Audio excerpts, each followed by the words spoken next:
Vamos então agora ao movimento do cavalo. Não vou comentar aqui sobre o projeto de defesa intitulado Golden Dome dos Estados Unidos, porque ele só deve ser entregue se for daqui a anos. Logo, não tem nenhuma relevância no quadro atual. Inicialmente, é importante ressaltar uma constatação.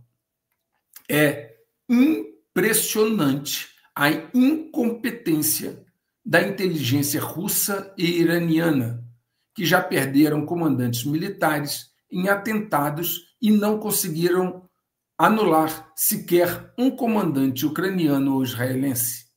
Esse resultado, até o momento, aponta para uma incapacidade alarmante e fere de morte a reputação das duas. A presidência de Biden foi a primeira que, comprovadamente, tinha à frente outras pessoas que sobrepujaram o presidente.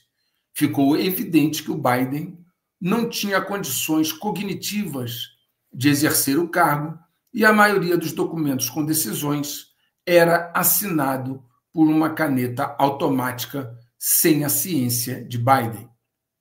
A Axios divulgou o áudio da entrevista de Biden em 2023 com o conselheiro especial Robert Hur. Biden estava visivelmente confuso e não conseguia responder a algumas perguntas. Enfim, como eu já havia comentado em vídeos anteriores, agora é saber quem estava governando os Estados Unidos naquela época, porque Biden certamente não era.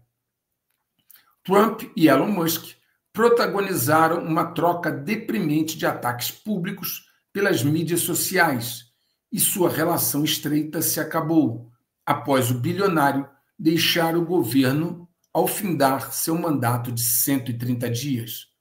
Parecia uma briga de garotos no colégio, imatura e descabida.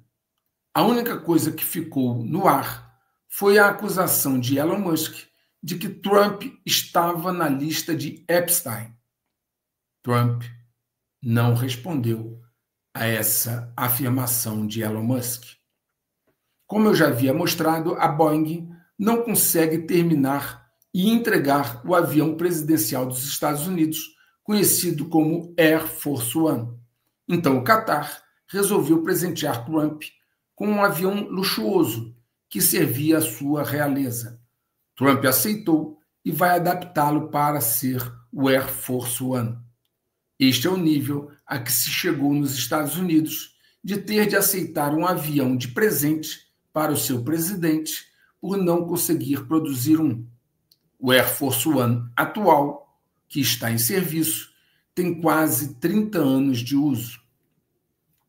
O presidente da África do Sul, Ramaphosa, visitou a Casa Branca e foi confrontado por Trump sobre a situação dos fazendeiros brancos em seu país. Mais um espetáculo midiático desnecessário para um assunto que poderia ter sido conduzido de forma discreta e eficiente. Segundo uma matéria do New York Times, o jornal teve acesso a um documento interno de 8 páginas do Serviço Federal de Segurança Russo, FSB, escrito pelo 7º Serviço do Departamento de Operações de Contra-Inteligência. A surpresa neste documento é que ele chama a China de inimigo e levanta preocupações quanto a atividades subversivas, entre elas a tentativa de recrutar espiões russos para obter tecnologia militar secreta da Rússia. No documento, a inteligência russa mostra-se preocupada que os acadêmicos chineses estejam preparando o terreno para futuras reivindicações territoriais em terras que antes eram chinesas, como, por exemplo, a região de Vladivostok, que a Rússia tomou da China numa guerra. Eu já afirmei que a Rússia e a China nada têm em comum, exceto o inimigo, que é o Ocidente. É apenas uma aliança de ocasião onde se segue o princípio que diz, abre aspas, O inimigo do meu inimigo é meu amigo. Fecha aspas. Putin, em uma recente fala, fez questão de dizer que a Rússia tem as armas nucleares mais modernas do mundo. Ele disse o seguinte, abre aspas, agora, a participação de sistemas e equipamentos de armas de última geração em nossas forças nucleares estratégicas chega a 95%.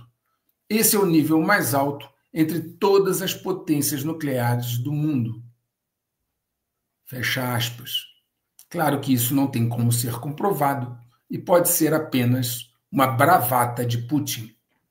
Não foram poucos os militares dos Estados Unidos que já pediram uma atualização urgente do arsenal nuclear deles. Atualmente, apenas 3 países no mundo possuem capacidades nucleares completas: Estados Unidos, China e Rússia.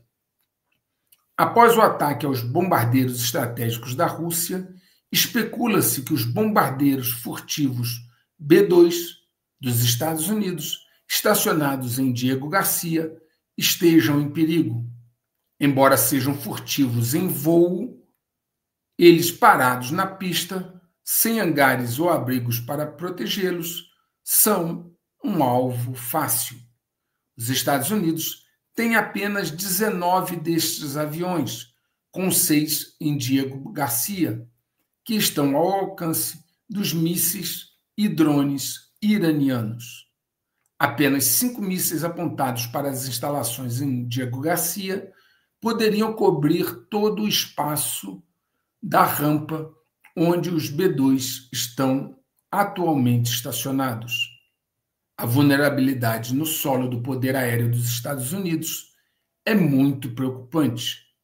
Jogos de guerra recentes de alto nível, simulando o conflito entre Estados Unidos e China por Taiwan, previram potenciais ataques em massa do arsenal chinês e, em alguns cenários, 90% das aeronaves dos Estados Unidos foram destruídas em solo e não no ar. Eu escrevi um artigo sobre isso nos idos de 2014 e depois, no início do canal aqui em 2020, voltei a comentar essas possibilidades de destruição de aviões em solo. Na última década, a China construiu mais de 400 abrigos reforçados para suas aeronaves, enquanto os Estados Unidos construíram apenas 22 desses abrigos no Indo-Pacífico. O chefe de operações espaciais da Força Espacial dos Estados Unidos, General Saltzman, disse no Political Security Summit, em 15 de maio, que a China desenvolveu o que ele chama de teia da morte.